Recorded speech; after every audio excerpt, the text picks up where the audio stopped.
Bom, gente, nesse vídeo aqui eu queria mostrar para vocês que a raiz de 2 é irracional.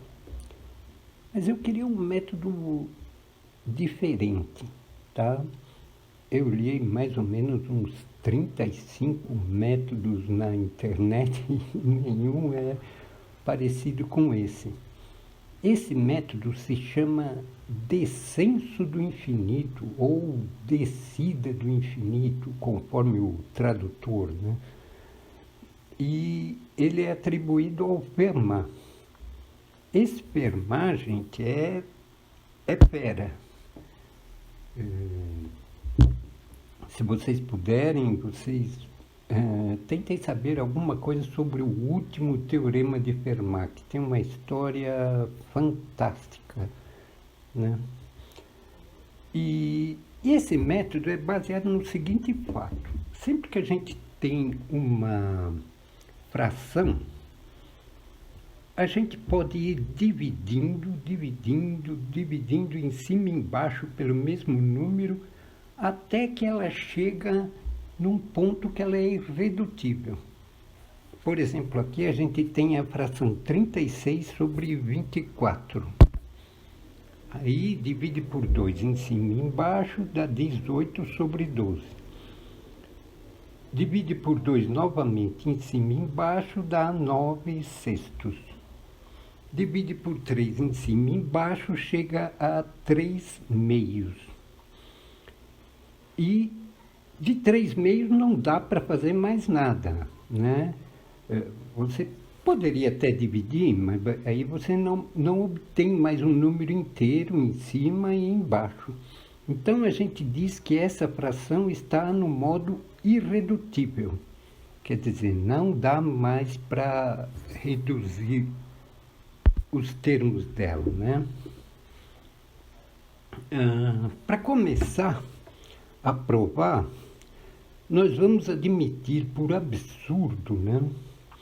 Nós vamos admitir que a raiz de 2 é racional, por absurdo, e que a raiz de 2 é igual a m sobre n. Esse m é um número natural e o n também é um número natural, só que ele não pode ser zero, né? Assim, como a raiz de 2 é mais ou menos 1,4142, aproximadamente isso, então a gente pode dizer que o m é mais ou menos 1,4 vezes o n, tá? Bom, então vamos lá. Na linha 1 ali, a gente tem que raiz de 2 é igual a m sobre n. O m e o n inteiros. E o m e o n são de tal forma que não dá mais para reduzir. Não dá para dividir em cima e embaixo pelo mesmo número, tá? Na linha 2, aí como uma magia, né? A gente tira um de cada membro, tá? Então fica a raiz de 2 menos 1 é igual a m menos n menos 1.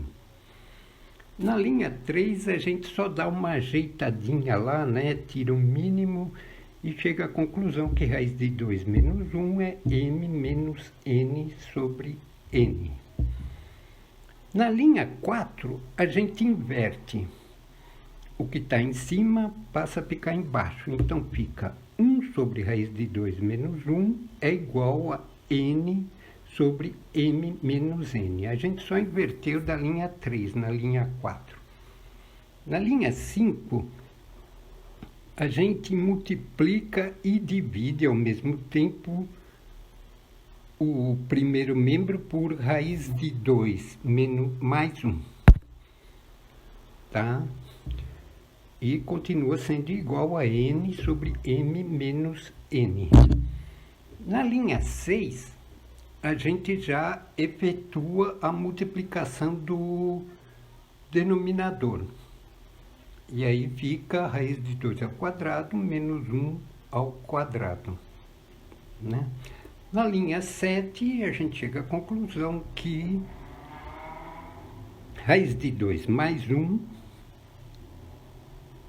sobre 1 é igual a n sobre m menos n. Na linha 8, é a mesma conclusão, basicamente, da linha 7. Na linha 9, a gente passa, né, entre aspas, o número 1 para o segundo membro. E aí chega à conclusão que raiz de 2 na linha 10 é igual a n menos m mais n sobre m menos n. E na linha 11, a gente chega à conclusão que raiz de 2 é igual a 2n menos m. Melhor, 2n menos m sobre m menos n, né? Veja então que interessante. Ali atrás a gente tinha que a raiz de 2 era m sobre n. E aqui a gente chegou à conclusão que a raiz de 2 é 2n menos m sobre m menos n. Como m e n são inteiros, 2n menos m pertence aos naturais, né? Um número natural, é um número inteiro, e m menos n também pertence aos naturais, é um número inteiro, né? Inteiro menos inteiro dá inteiro, e 2 vezes um inteiro ainda é um inteiro. Aí é que está o fulcro da questão.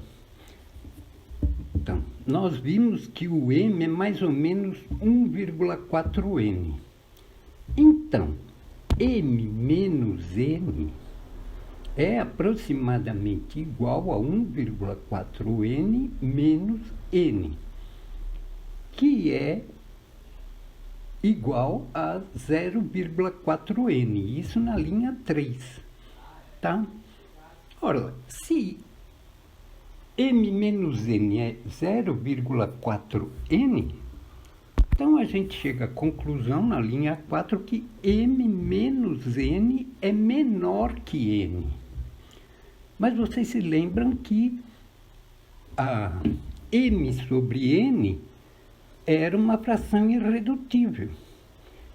E como m menos n é menor do que n, a gente chega num absurdo, que está marcado ali na linha 5. A gente chega num absurdo.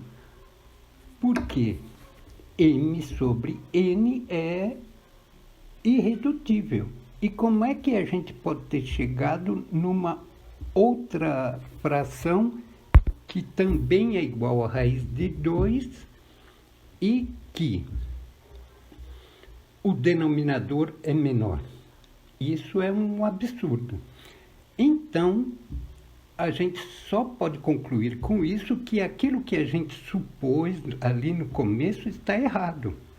Por isso, na linha 6 eu digo, logo, raiz de 2 não pode ser racional. Então, recapitulando.